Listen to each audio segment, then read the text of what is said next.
Presiden Prabowo Subianto izinkan warga negara asing pimpin badan usaha milik negara. Menurut Prabowo, pemerintah telah ubah aturan untuk perbolehkan ekspatriat jadi pimpinan di BUMN. Hal ini disampaikan Presiden Prabowo Subianto saat berdiskusi bersama Forbes yang digelar di salah satu hotel di Jakarta.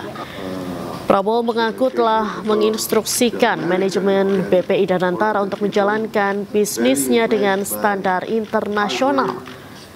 Prabowo juga menyebut telah menginstruksikan untuk memangkas jumlah BUMN dari sekitar 1.000 hanya menjadi sekitar 200 BUMN. Ia berharap langkah pemangkasan itu akan meningkatkan pendapatan dari BUMN di Indonesia. You can look for the best brains, best talents, and I've changed the regulations. Now expatriates, non-Indonesians can be leading our SOEs.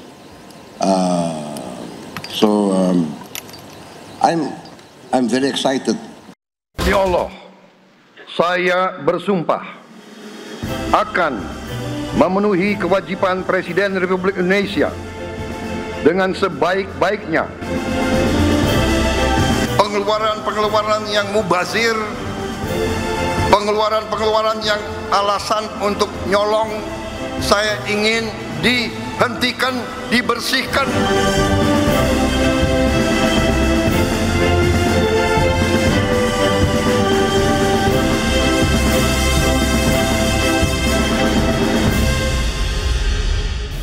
Presiden Prabowo gelar rapat terbatas dengan sejumlah anggota Kabinet Merah Putih di Kertanegara, Jakarta. Dalam rapat tersebut, Presiden beri arahan strategis di sejumlah sektor seperti pertanian, ekonomi, dan pendidikan tinggi.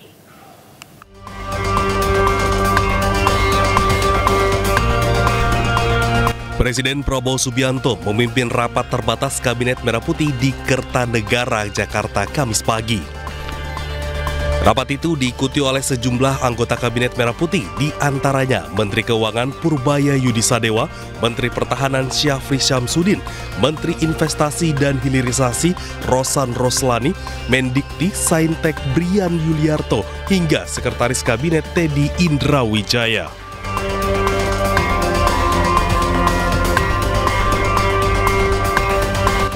Dalam rapat ini, Presiden memberikan arahan strategis di beberapa sektor.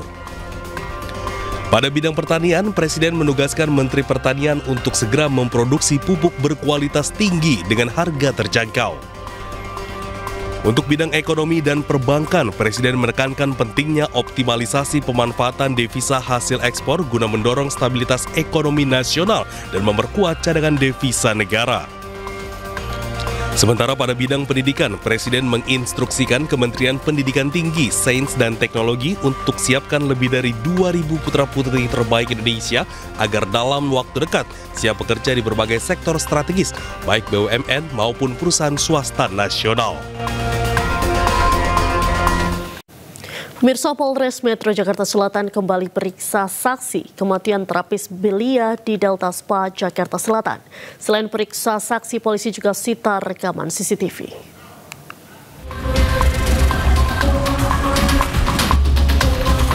Unit Perlindungan Perempuan dan Anak Polres Metro Jakarta Selatan memeriksa 3 saksi dalam kematian terapis Delta Spa yang masih di bawah umur.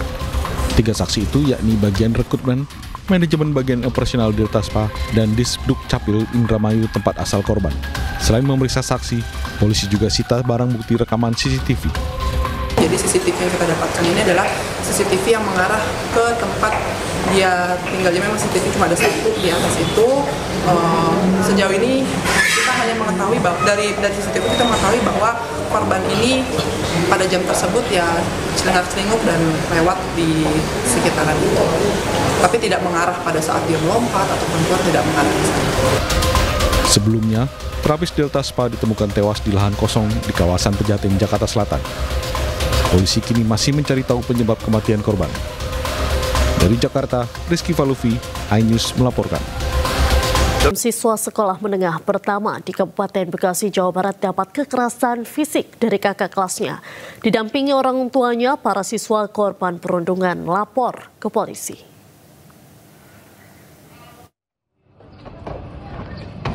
Perundungan terhadap 6 siswa SMP Negeri 1 Tambun Selatan, Kabupaten Bekasi, Jawa Barat viral di media sosial. Dalam video berdurasi 16 detik ini, 6 siswa kelas 8 mendapatkan kekerasan fisik dari kakak kelas mereka. Tidak terima anaknya menjadi korban perundungan, ke-6 orang tua siswa melapor ke Polsek Tambun Selatan. Belakangan diketahui aksi perundungan terjadi pada 8 September lalu. Pasca perundungan, orang tua siswa menyatakan anak mereka mengalami masalah psikologis seperti banyak termenung, tidak bersemangat ke sekolah, hingga melampiaskan kemarahan kepada orang tua masing-masing. Pihak sekolah SMP Negeri 1 Tambun Selatan membenarkan peristiwa perundungan yang menimpa sejumlah siswanya. Pihak sekolah menyebut peristiwa terjadi di luar sekolah yang berjarak kurang dari 1 km. Pihak sekolah juga menyerahkan kasus tersebut ke pihak kepolisian lantaran terjadi di luar sekolah. Ada orang tua pun hanya tahu dari video. Kalau dari rekaman video itu, anak ibu tuh dapat kekerasan bentuk apa sih, Bu? Bentuk pukulan sama tendangan. Jelas banget anak saya berada di pinggir video itu.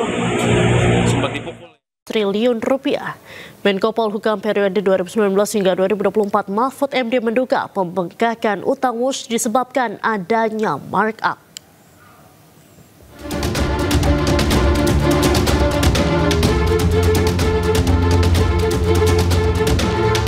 Proyek ambisius kereta cepat Jakarta-Bandung kembali menjadi sorotan. Pasca beroperasi, proyek kereta cepat WUSH menyisakan utang dengan nilai fantastis mencapai 116 triliun rupiah. Menko Polhukam periode 2019 hingga 2024 Mahfud MD menilai proyek WUSH yang digarap pada era Presiden ke-7 Republik Indonesia Joko Widodo telah memberatkan keuangan negara dan membuat pembangunan di sektor lain terhambat. Mahfud menduga pembengkakan utang WUSH disebabkan adanya markup. Pasalnya terdapat perbedaan perhitungan antara Indonesia dan Cina terkait biaya operasional WUSH untuk tiap kilometernya. Diteliti karena ada dugaan markup. Dugaan markupnya gini, Mas. Ya, itu harus diperiksa ini. Uang lari kemana?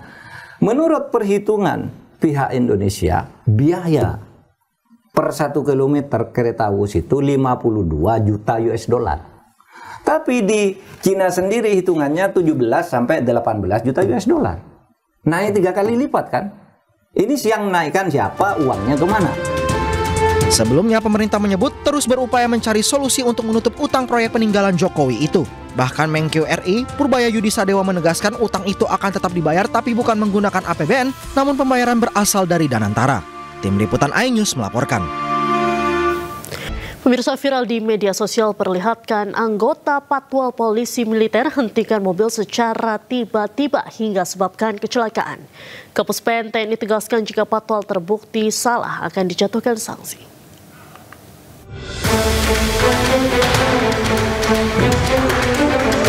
Viral di media sosial memperlihatkan anggota Patwal Polisi Militer menghentikan mobil secara tiba-tiba saat mengawal kendaraan pejabat di Kebayoran Baru, Jakarta. Aksi tersebut menyebabkan kecelakaan lalu lintas karena sebuah sepeda motor menabrak mobil dari belakang.